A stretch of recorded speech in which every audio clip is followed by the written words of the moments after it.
아멘. 행복의 울타리 10계명 5번째 시간인데요. 한 절 읽고 덧붙일 필요 없이 5번째 계명, 내 부모를 공경하라. 약속에 있는 계명들 중에 보상이 붙은 유일한 말씀입니다. 그러니 이 말씀이 얼마나 귀합니까? 오늘 이 말씀이 참 명확한 주제인데요. 부연해서 좀 설명하면서 우리가 이 말씀 지킬 때 또 얻는 유익이 무엇이며 어떻게 실제적 의미 속에서 내 삶 가운데 지켜낼 수 있는지 같이 한번 나누려고 합니다. 명절이 다가오잖아요. 그리스도인들은 또 명절이 다가오면 온 가족이 믿는 건 아니니까 또 제사의 문제가 걸리기도 합니다. 근데 저는요, 이렇게 돌아보면 초등학교 때 우리 집이 이제 어렸을 때부터 부모님이 신앙생활 하셨으니까, 믿으셨으니까 제사를 안 드렸어요. 한 번도 제사를 드린 일이 없는데, 잘 모를 때, 친구네 집에서 제사 드린다고 하면 그게 그렇게 부러운 거예요. 어제 우리 집 제사했다. 그러면, 와, 부럽다. 제사도 드리고, 맛있는 음식도 먹고, 제가 잘 못 배웠는지 주일학교를 다니긴 했는데 제가 야간을 나왔나 주일학교 잘 못 배운 것 같기도 해요. 그럼 막 부러워하고 있었으니까. 근데 부모님한테 선뜻 물어볼 수도 없는 이유가 제가 또 철이 일찍 들었잖아요. 우리 집이 가난한 줄 알았어요. 우리 집은 가난해서 제사를 못 드리는구나. 한 번 또 물어봐야 부모님 마음만 아프게 하니까 그런가 보다 해야지. 그런데 어느 때 어머니께서 제가 물어봤었어요. 우리 집은 왜 제사를 안 드리냐, 그렇게 가난하냐. 근데 어머니가 말씀하시더라고요. 우리 그리스도인들은 부모님을 섬길 때 살아계실 때 잘한다. 그게 모토다. 그게 핵심이다. 여러분, 살아계실 때 잘해야 될 줄로 믿습니다. 그게 핵심이에요. 오늘 말씀의 핵심입니다. 살아계실 때 잘하는 게 핵심이죠. 내 부모를 공경하라. 내 부모를 공경하라. 공경이라는 말이 카베드인데요. 이게 명령형입니다. 명령형. 성경에 보면 분명한 명령형들이 있어요. 그거는 타협의 여지가 없습니다. 명령이에요. 해라. 꼭 해라. 반드시 해라. 철저히 해라. 이게 바로 부모 공경입니다. 반드시 존경하라. 절대적으로 부모를 존귀하게 해라. 이 말씀이에요. 시편이나 잠언에 보면은요, 내 부모를 공경하라 할 때 쓰인 카베드라는 말이 하나님을 영화롭게 하며 경외한다는 문맥에도 그대로 쓰여요. 그러니까 하나님을 향해서도 쓰는 말이 부모를 공경하라 라고 했을 때 쓰였으니 하나님 섬기듯이 부모를 섬기는 게 맞습니다. 하나님을 대신하는 권위를 지닌 존재가 부모죠. 하나님을 섬기듯 정성껏 섬겨야 합니다. 하나님을 섬기듯이 부모를 섬기면서 하나님을 섬기고 순종하는 방법도 배웁니다. 자녀들이, 특별히 막 이제 커가는 자녀들이 어떤 면에서 보면은 엉망진창이잖아요. 질서가 없잖아요. 부모가 그걸 잡아주는 거예요. 하나님의 대리 통치자로서 가정에서 네가 이 집의 주인이 아니다. 네 머리 위에 부모가 있고 그 부모는 하나님의 권위를 가진 존재다라는 것을 알려주는 것이죠. 루터는요, 부모를 하나님의 대리자라고까지 했습니다. 제가 이 하나님의 대리자라고까지 루터가 말했으니 얼마나 부모의 말씀에 순종하는 게 중요한 명령입니까? 십계명이 중요한 명령이죠. 그리스도인들은 반드시 지켜야 되는 명령입니다. 그래서 제가 전에 안양에서 사역할 때 그 목사님이 그런 말씀을 하셨어요. 부모에게 순종하는 게 참 중요하다. 특별히 목회자는 더. 제가 그 시점에 좀 부모님의 말씀을 안 들고 있었어요. 신학교 다니면서 그럴 일이 있었습니다. 그런데 그 말씀이 선포되는 거예요. 저에게 주시는 말씀 같더라고요. 부모에게 순종하라. 그 말에 순종하라. 그래서 목사님이 예로 들었는데 이건 그 목사님의 지극히 개인적인 예입니다. 이제 결혼할 짝을 부모님께 데리고 왔는데 어머니가 마음에 안 들어 하셨대요. 어머니가. 뭐 키가 작다 그랬나? 아무튼 마음에 안 들어 하셨대. 뭐 지금으로 생각하면 좀 있을 수 없는 이유인데, 그런데 강행을 하고 싶어도 이 목사님이 이 말씀이 걸리는 거예요. 이 말씀이 설교자로 단위에 서야 하는데 이 말씀을 가지고, 물론 옳고 그름의 문제는 아니에요. 이 목사님이 지극히 개인적인 경험입니다. 그렇지만 개인적으로 이걸 강행했을 때, 어겼을 때, 뜻을 거스렸을 때 내가 과연 성도들 앞에 서서 부모의 말씀에 순종하십시오라고 설교할 수 있을까? 그게 참 걸렸다라는 거예요. 그래서 이 목사님 재밌게 표현하는데, 목사님이 부모님의 말씀에 순종해서 헤어졌대요. 그래서 재밌게 표현하기를, 대학교 졸업식 때 찍은 사진에 있는 여자친구가 다르고 대학원 졸업식 때 찍은 사진의 여자친구가 다르다. 그 사모님 계신데도 막 그 말씀 하시더라고. 이 목사님의 간증이죠. 근데 목회자로도 써도 참 마음에 와닿는 말씀이에요. 그쵸? 뭐 비단 목회자만 그럽니까? 우리들도 마찬가지죠. 10계명의 5번째 계명에 분명히 있는 하나님의 엄중한 명령입니다. 명령형이에요. 카페드. 공경하라. 순종하라. 지극히 존귀한 자로 만들라. 유대인들은요, 하나님과 사람과의 관계 속에서 지켜야 할 계명이 4번째까지잖아요. 그쵸? 그쵸? 4번째. 근데 돌판이 2개잖아요. 5개씩 있잖아. 근데 맞아 떨어지지가 않잖아. 그쵸? 하나님과 인간 사이에 지켜야 될 계명은 4개예요. 인간과 인간 사이에 지켜야 할 계명이 오늘부터 10계명까지 6개입니다. 그럼 5번째 계명 어디 있었을까요? 퀴즈. 잘 몰라요. 없으니까. 근데 유대인들은, 목사님 말씀하신 것처럼 하나님과의 계명 4번째 있는데 거기 있을 거다. 그쵸? 하나님의 대리 통치자예요. 부모가. 그쵸? 부모가 중요합니다.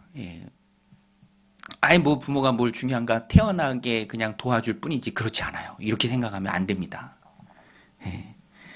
저희 아이도 물론 철이 없기 때문에 그렇게 얘기한다고 제가 이해해요. 막 부모를 고르려고 하더라고. 아빠가 의사였으면 좋겠대.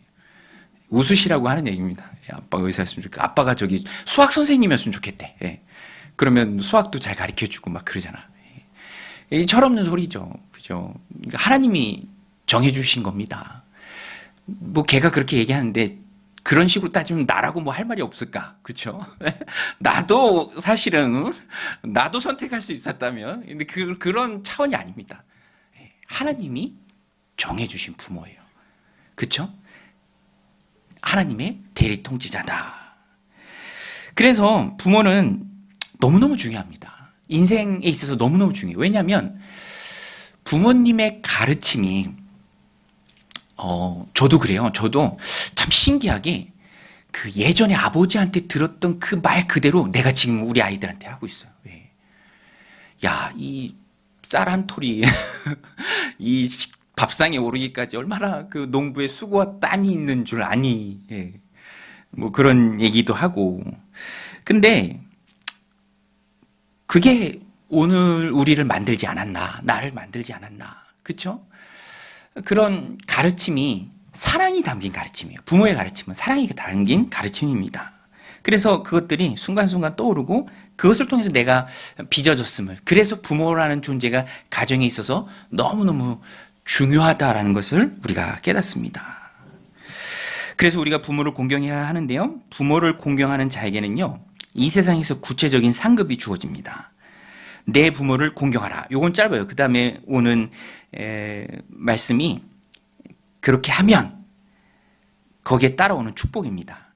그리하면 내 하나님 여호와가 내게 준 땅에서 내 생명이 길리라. 내 생명이 길리라. 라고 보상이 붙어있는 유일한 계명입니다. 그러니까 얼마나 중요하겠습니까? 10계명 중 유일해요. 이러한 사실이 부모 공경이 인간과 인간 관계에서 얼마나 중요하고 큰 비중을 차지한 우리에게 말해줍니다. 여러분, 부모를 공경하면 내 하나님 여호와가 우리에게 준 그 땅에서 우리의 생명이 길 줄로 믿습니다. 여러분 믿으십니까? 별로 오래 살고 싶지 않으신가요? 이 말씀이에요. 말씀은 진리의 말씀이니까 그냥 아멘하고 우리가 받으면 됩니다. 그런데 이 말씀을 좀 묵상하는 차원에서 오늘은 이제 좀 같이 나눌 말씀을 나누니까, 그럼 왜 부모를 공경할 때 오래 살까? 여러분 한번 생각해 보신 적 있습니까? 왜 부모를 공경할 때 오래 살까? 조금만 생각해도 금방 이유가 떠올라요. 부모님의 말씀을 잘 들으면 위험을 피할 수 있어요. 살아가면서 만나는 위험이 얼마나 많이 있습니까? 유아기 때부터 시작해서. 자기가 잘난 줄 알지만 먼저 그 삶을 살았던 부모가 해주는 그 말이 얼마나 귀한데요. 예. 우리는 뭐 초등학교 시절 없었습니까? 우리는 중학교 시절 없었어요? 고등학교 시절 없었습니까? 그 정글과 같은 학생 시절을 다 거치지 않았습니까? 다 알아요. 그래서 부모가 자녀에게 늘 교훈하는 게 무엇입니까? 안전을 위해서 조심해야 된다. 예. 그 말을 들으면 위험을 피해 가기 때문에 오래 살 수 있는 거예요. 그렇죠? 아주 간단합니다. 그래서 정말 그래요. 저희 막내도 언젠가 그 어렸을 때 본인도 기억이 난대. 그 옥수수를 이렇게 하나씩 해서 먹어야 되는데 먹다가 그걸 콧구멍에다 넣었어요. 몇 개를. 예. 콧구멍에다 넣고 그 이제 얼른 데리고 이비인후과 가서 빼고 토요일 오후였는데 빨리 오래. 조금 이따 문 닫으니까 그 의사 선생님 빼주는데 너무 감사하더라고. 그죠? 콧구멍 막히면 안 되잖아요. 한 2개인가 3개가 나오고. 예. 언젠가 한 번은 또 저쪽 하남에서 살 때인데 예, 그 안방에 들어가서 문을 잠궜어요. 쬐끔했을 때. 그 얼마나 당황스러워요. 그 119 전화했더니 가능한데 문은 우리가 부셔야 된대. 근데 또 문 부수면 좀 그렇잖아요. 또 얼른 생각해 보니까 저희 집이 필로티여서 3층이었는데 그 2층에 처마를 받고 안방으로 이렇게 좀 갈 수가 있었어요. 그래서 제가 갔다니까요. 마침 베란다 문이 안 잠겨 있어서 들어갔더니 아이가 춤추면서 놀고 있더라고요. 신나게. 다시는 그러지 마라. 큰일 난다. 또 저희 아이 한 번은 어렸을 때 그 교회에서 사역하는데 아내가 전화해요. 와보래. 갔더니 그 아이스크림 막대 같은 거 있잖아요. 빼빼로 같은 막대 그 유치원에서 준 거 있는데 그 되게 단단하거든요. 막대가. 근데 그거 갖고 막 신나게 놀다가 문턱에 걸려 넘어진 거 입에 끼고 있다가 보니까 찢어졌어요. 입천장이 찢어졌어. 그냥 둬선 안 될 것 같아서 바로 이제 참 경희대병원 신세도 많이 졌습니다. 경희대병원 가서 꼬매고. 그 되게 위험하잖아요. 사실 뇌까지 갈 수도 있거든요. 뭐 자동차 뭐 그런 문제도 있고 뭐 지금도 커도 언젠가 한번 학원차를 이렇게 타는데 학원 차 운전하신 분이 그냥 가더래 버스가. 그러면서 이렇게 넘어질 뻔했대. 그 얘기를 듣는데 너무 속상하더라고요. 학원에 이제 전화해야겠다. 전화했어요? 전화해야겠다. 아니 내 새끼가 얼마나 귀한데 그 운행하는 사람들 쫓아다니고 그래야죠. 그런 사고 얼마나 종종 납니까? 부모 말을 잘 들어야 돼요. 그러면 오래 삽니다. 오래 살아요. 그 영상들 있잖아요. 남자가 빨리 죽는 이유. 그래서 위험한 거 막 하고. 그거 하지 말라고 부모가 말려야 돼요. 그래서 부모 말에 순종하면 안전하게 평안하게 오래 살 수 있는 거예요. 금방 답이 나옵니다. 또 부모는요. 자녀들이 순종할 수 있도록 도덕적, 영적인 가르침을 주어야 합니다. 내 부모를 공경하라. 공경하라는 것의 핵심이 말씀을 잘 지키는 거잖아요. 그럼 지키는 말씀을 줘야죠. 그래서 순종할 수 있는 말씀을 주어야 합니다. 그러면 우리가 얼마만큼 이 자녀들의 삶을 터치할 수 있을까요? 그곳에 개입해서 도덕적인 가르침, 영적인 가르침, 믿음과 신앙의 가르침을 줄 수 있을까요? 될 수 있는 한 많이 해야 합니다.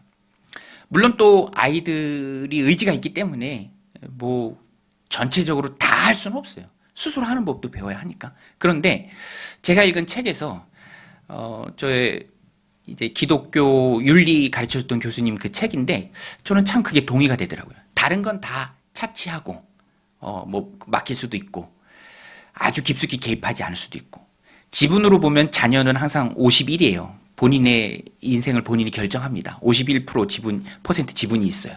우리는 49%고. 그런데 이것 하나만큼은 깊숙이 개입해야 된다. 그게 뭔지 아십니까, 여러분? 결혼 문제에 관한 거예요. 결혼 문제.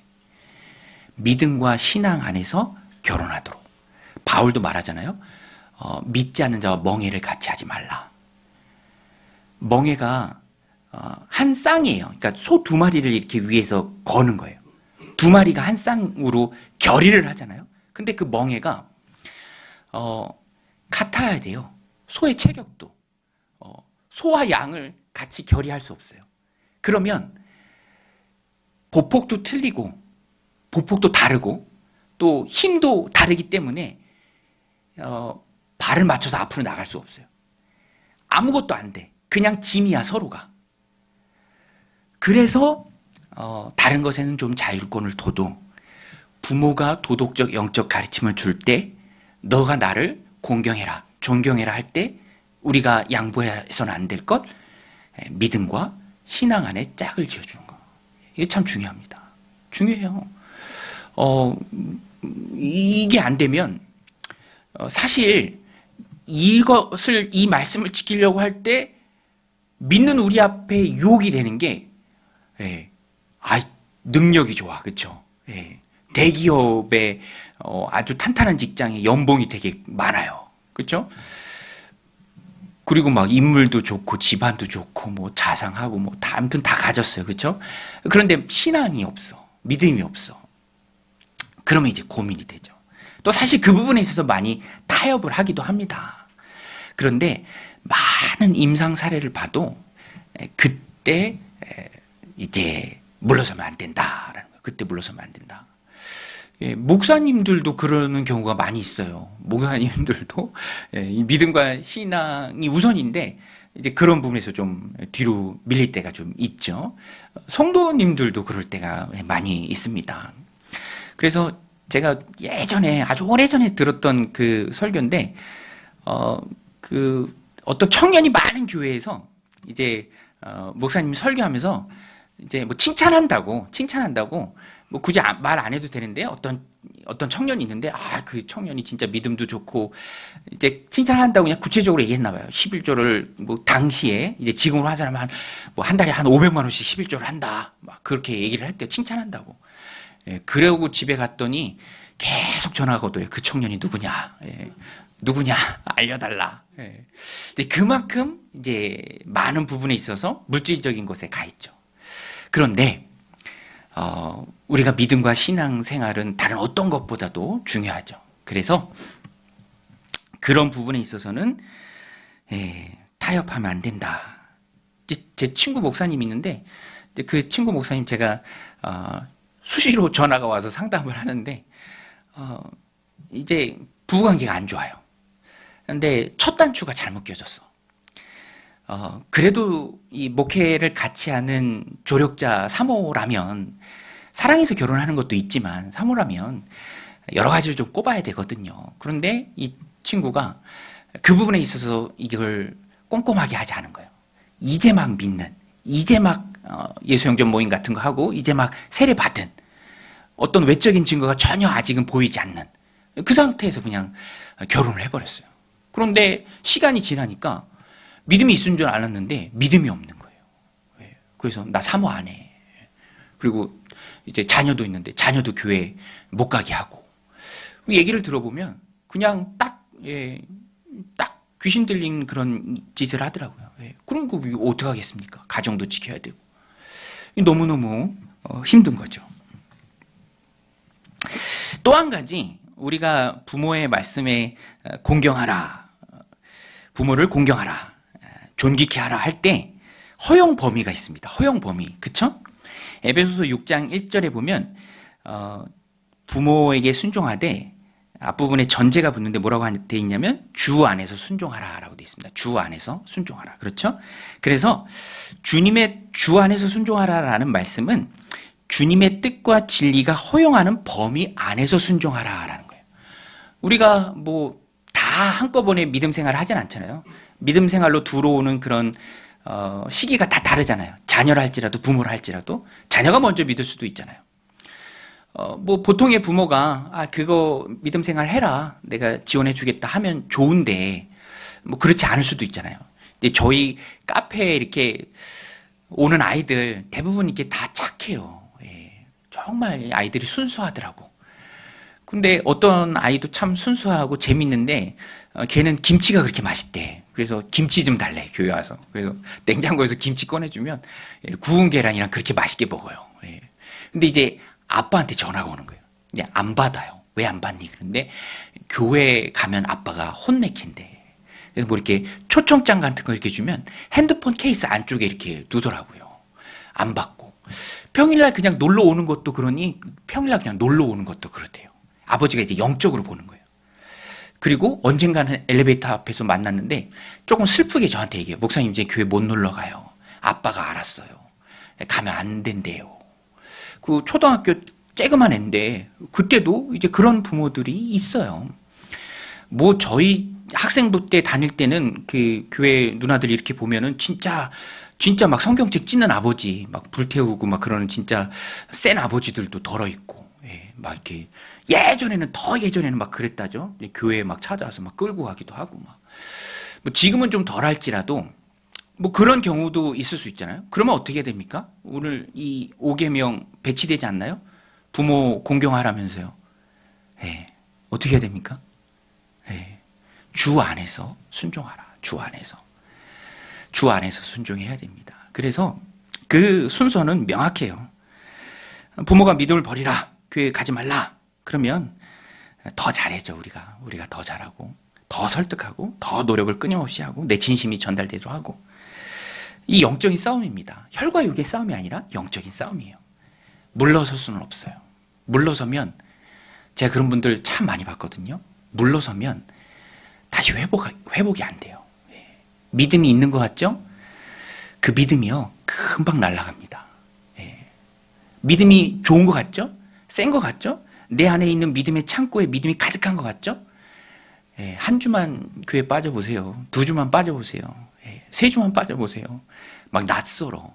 그리고 막 예전에 예전도 아니죠. 우리 코로나 때 영상 예배 처음 했을 때 이제 막 총리가 발표하고 그래서 비대면입니다. 교회 오지 마세요. 이렇게 했을 때 성도님도 울었다니까요. 뭐 전쟁 때도 예배를 쉰 적이 없는데 지척에 두고 우리가 예배당에 못 가다니 막 울었어요. 눈물을 흘리면서 전화하고 어떻게 이런 일이 있을 수 있냐고. 근데 또 방역 수칙이니까 당연히 따라야죠. 따르는 게 맞습니다. 유튜브라는 그런 영상 예배라는 그런 좋은 대안이 있으니까. 그런데 그거 계속되니까 뭐지? 괜찮은데? 얼마나 좋아요. 그냥 소파에 딱 이렇게 앉아서 커피 한 잔 이렇게 마시면서 오고 가는 시간 줄고 좋은데? 회복이 좀 잘 안 되기도 하고. 그렇죠. 우리의 믿음이요 그렇게 크지 않습니다. 세상과 타협하지 마세요. 가족과 타협하지 마세요. 한 번은 싸워야 될 싸움입니다. 물러서면 언제 다시 회복될지 몰라요. 주 안에서 부모에게 순종하라. 영적인 싸움인데 지혜롭게 싸울 수 있는 지혜를 또 우리가 구해야 합니다. 저는요, 이 말씀도 좀 부연해서 드리면 좋겠다 싶어서 여러분 교회가 중요할까요? 가정이 중요할까요? 아니, 오늘따라 왜 이렇게 질문을 많이 하시나? 교회가 중요합니까? 가정이 중요합니까? 둘 다 중요하죠, 그죠? 그래도 둘 중에 하나 꼽으라면. 저 같은 경우는 저는 목회자로서 당연히 가정이 중요하다라고 생각했었어요. 근데 제가 존경하는 목사님 이렇게 세미나 듣고 설명도 들으면서 뭐 그게 아니다라는 그런 마음이 들더라고요. 왜냐하면 자 보세요. 주님께서 나에게 순교의 잔을 마시게 하려고 하는 계획이 있어요. 그렇죠? 그러면 가족을 등져야 순교의 잔을 마실 수 있을 거 아닙니까? 그렇죠? 가족이 눈에 밟히면 그 십자가의 길, 순교의 길 갈 수 있겠습니까? 어떤 면에서는 믿음과 신앙, 또 목회자인 저에게는 또 교회, 그렇죠? 성도를 위해서, 교회를 위해서, 하나님 나라 위를 위해서, 어떤 면에서는 사랑하는 가족들도 또 뒤로 해야 될 그런 나의 십자가가 있지 않은가, 그런 생각도 해봅니다. 여러분, 주 안에서 순종하는 게 중요합니다. 근데 뭐 그런 경우는 참 많지 않죠. 믿음과 신앙 안에 이렇게 대치되는 경우. 그런 것을 제외하고는 우리는 신자든 불신자든 상관없이 하나님의 명령이에요. 부모를 공경하라. 부모를 공경하라. 예수님의 모범을 보여주셨습니다. 예수님 어린 시절이 누가복음에 많이 나오는데 거기에 보면 예수님이 한 번은 이렇게 가족들한테 얘기하지 않고 이렇게 성전에 가세요. 거기서 이제 율법 선생님들하고 주거니 받거니 대화하시죠. 그때 너 우리가 너 일행 중에 있는데 알았는데 없어서 다시 돌아왔다. 너 이렇게 하면 되니 안 되니? 아니 내가 내 아버지 집에 있어야 될 줄 알지 못하셨습니까? 네, 그렇게 말씀하셨어요. 그래도 그 이후에 내가 여기 계속 있겠습니다. 가보세요. 그러지 않고 어린 시절을 보내시면서 우리 주님께서는 부모님의 말씀에 순종하셨습니다. 예수님도 순종하셨어요. 2장 51절에 보면 그 후에 예수께서 함께 내려가사 나사렛에 이르러 순종하여 받드시더라. 그 어머니는 이 모든 말을 마음에 두었더라. 예수님도 순종하여 받드셨습니다. 성령으로 잉태됐기 때문에 육신적 아버지라 할 수 있는 요셉이 육신적 아버지는 아니에요. 그렇죠?